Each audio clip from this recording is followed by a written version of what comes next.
ঘুমের রহস্যটা কি, সব কিছু এই মিলাই আমরা চাই এবং আমার স্বামীকে আমি ফেরত চাই। এটাই আমাদের মূল বক্তব্য। আমরা চাই না যে কেউ আমাদের এই পরিস্থিতি নিয়ে, এই ইলিয়াস আলীকে গুম নিয়ে কেউ রাজনীতি করুক, সেটা আমরা। সুপ্রিয় দর্শক, সিলেট এক্সপ্রেসের পক্ষ থেকে আপনাদের স্বাগত জানাচ্ছি। আমি আব্দুল মুহিত দিদার। বিগত কয়েকদিন থেকে বিএনপির নেতা সিলেটের কৃতি সন্তান ইলিয়াস আলীকে নিয়ে নানা গুঞ্জন শোনা যায়, কিন্তু গতকালকে থেকে তোলপাড় শুরু হয়েছে। যে আপনারা জানেন যে সোশ্যাল মিডিয়ায় দেখা গেছে যে সিলেটের গহরপুর মাদ্রাসায় ইলিয়াস আলীর সুস্থতার জন্য দোয়া কামনা করে দোয়া মাহফিল হয়েছে। তো আমরা আসলে এই বিষয় নিয়ে আপনাদেরকে, গণমাধ্যমের সঙ্গে ইলিয়াস আলীর স্ত্রী তাহসিনা রুশদী লুনার কথা হয়েছে, এই বিষয় নিয়ে আমরা একটু আপনাদেরকে জানাচ্ছি। বিএনপির এক সময়ের প্রভাবশালী নেতা সিলেটের কৃতি সন্তান নিখোঁজ ইলিয়াস আলীকে নিয়ে ফের তোলপাড় শুরু হয়েছে। বেশ গুঞ্জন উঠেছে তিনি বেঁচে থাকার, কিন্তু তিনি জীবিত না মৃত এ বিষয়ে তার পরিবারের পক্ষ থেকে এখনও পরিষ্কার বক্তব্য আসেনি। এ নিয়ে বুধবার 21শে আগস্ট সকালে গণমাধ্যমের সঙ্গে কথা হয় ইলিয়াস আলীর স্ত্রী তাহসিনা রুশদী লুনার।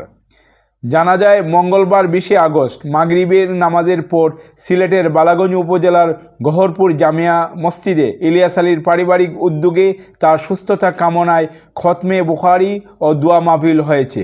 এতে বালাগঞ্জ ও উসমানীনগর উপজেলার বিএনপি ও তার অঙ্গ সংগঠনের অনেক নেতাকর্মীরা উপস্থিত ছিলেন। এ বিষয়ে বালাগঞ্জ উপজেলা বিএনপির সাবেক সাংগঠনিক সম্পাদক আব্দুস সালাম জানান, যুক্তরাজ্য অবস্থানরত ইলিয়াস আলীর ছোট ভাই মোহাম্মদ আসগির আলী গহরপুর জামিয়া মসজিদে ইলিয়াস আলীর সুস্থতা কামনায় খতমে বুখারী ও দোয়া করিয়েছেন। কারণ নিখোঁজ হওয়ার আগ পর্যন্ত গহরপুর মাদ্রাসার সঙ্গে ইলিয়াস আলীর ওতপ্রোতভাবে জড়িত ছিলেন। তার ভাই জানিয়েছেন, ইলিয়াস আলী বিদেশের একটি হাসপাতালে গুরুতর অসুস্থ অবস্থায় চিকিৎসাধীন, তবে কোন দেশের হাসপাতালে সেটি জানাননি। দোয়া মাহফিলের পর ভিডিও ফুটেজ ফেসবুকে ছড়িয়ে পড়ে এবং ইলিয়াস আলী বেঁচে আছেন এমন কথা ছড়াতে থাকে বিএনপি নেতাকর্মী সহ অসংখ্য মানুষের মুখে। এই বিষয়ে বুধবার সকাল 10টার দিকে ইলিয়াস আলীর স্ত্রী রুশদী লুনা গণমাধ্যমকে এ বিষয়ে বলেন, এ নিয়ে কথা বলতে বলতে আমি ক্লান্ত। যারা গুজব ছড়াচ্ছেন তারা ভালো জানেন এমনটি কেন করছেন। আমরা শুধু পরিবারের পক্ষ থেকে বলছি ইলিয়াস আলীর জন্য দোয়া করতে। আমাদের দৃঢ় বিশ্বাস তিনি বেঁচে আছেন।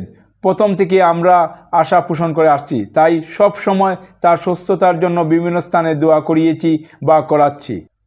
এর আগে মঙ্গলবার রাতে তাহসিনা রুশদী লুনা তার ফেসবুক আইডিতে পোস্ট দেন, মিথ্যা বা কোনো গুজবে কান দিবেন না, প্রিয় ইলিয়াস আলীর জন্য দোয়া করবেন।